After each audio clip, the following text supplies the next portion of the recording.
Several parishes face water prohibition order.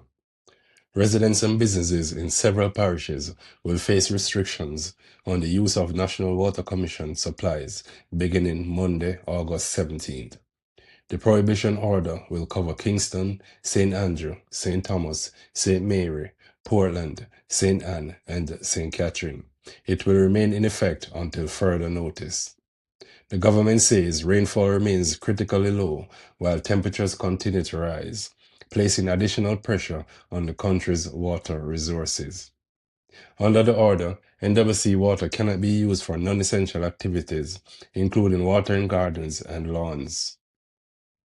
Filling swimming pools or ponds, washing vehicles with a hose, and washing roadways, pavements, or garages. Water Minister Mati Samuda said the decision was not taken lightly, particularly because of its potential impact on commercial businesses such as car washes. However, he said protecting supplies for homes, schools, and other critical services must be the priority. The authorities are urging residents to repair leaks, reduce unnecessary consumption, and store water safely without creating mosquito breeding areas. Government considering tougher penalties for water wasters. The government is also preparing to seek significantly higher fines for people and businesses that violate water prohibition orders. The current penalty for breaching an NWC prohibition order is just 1,000 Jamaican dollars. Failure to pay a court-ordered fine can result in imprisonment for up to 30 days. Minister Samuda said the present penalty is inadequate and indicated that the matter will be taken before Cabinet and then Parliament. The government is considering penalties closer to those introduced for serious environmental offenses. Under amendments to environmental legislation, companies can face fines of approximately $10 million, while individuals can be fined up to $5 million or imprisoned for as long as 5 years, depending on the offense. The minister has not said that those exact penalties will automatically apply to water violations. Any increase would first require the necessary approval and legislative changes. Officials say enforcement will be necessary to protect limited supplies as Jamaica prepares for the reopening of schools in September.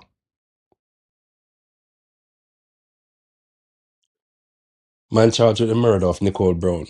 Police have charged a 39-year-old man with the murder of 50-year-old Nicole Brown of Barton Wharf District in St. Elizabeth.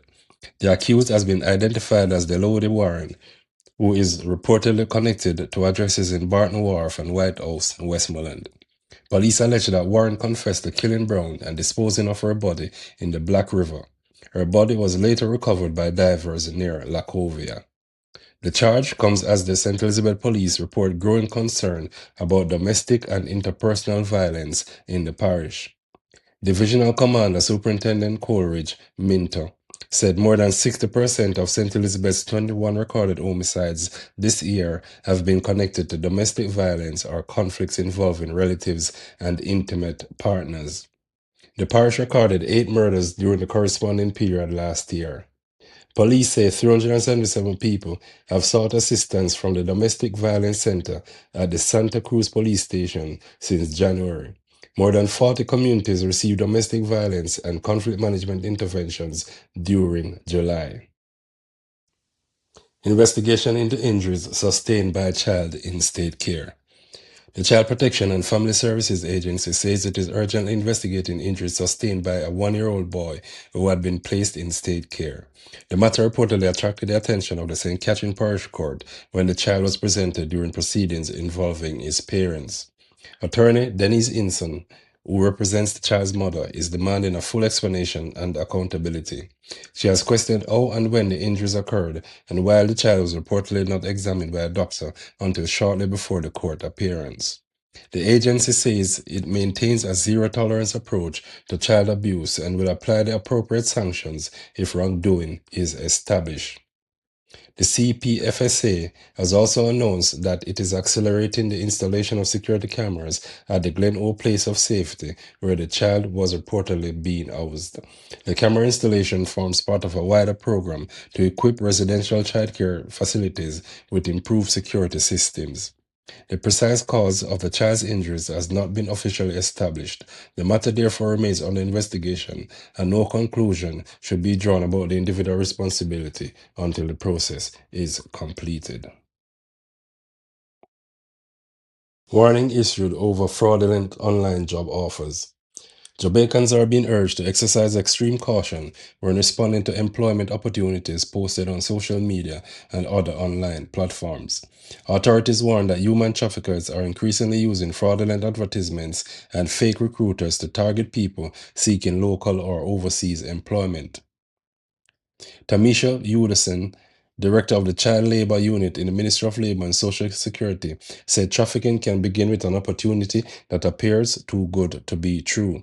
Job seekers are being advised to verify employers and recruitment agencies before submitting personal information, paying fees, or making travel arrangements. Private employment agency operating in Jamaica must be licensed by the Labor Ministry, maintain a physical business location, and prominently display their license.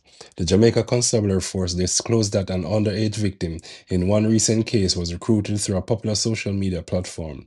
The young person reportedly recruited friends after being misled about the nature of the work. They were later rescued. Parents are being encouraged to monitor their children's online activity, while adults should avoid publicly sharing detailed information about their homes, workplaces, vehicles, and daily routines. Best Weekend Ever responds to viral altercation. Organizers of the Best Weekend Ever Party series have expressed regret following an altercation involving patrons at a beach event in St. Anne. Video showing several men involved in the confrontation circulated widely across social media yesterday. The organizers said violence is not condoned at their events and described the incident as isolated.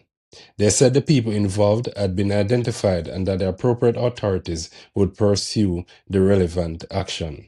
The directors also said they had contacted the family of those affected and made their team available to assist investigators.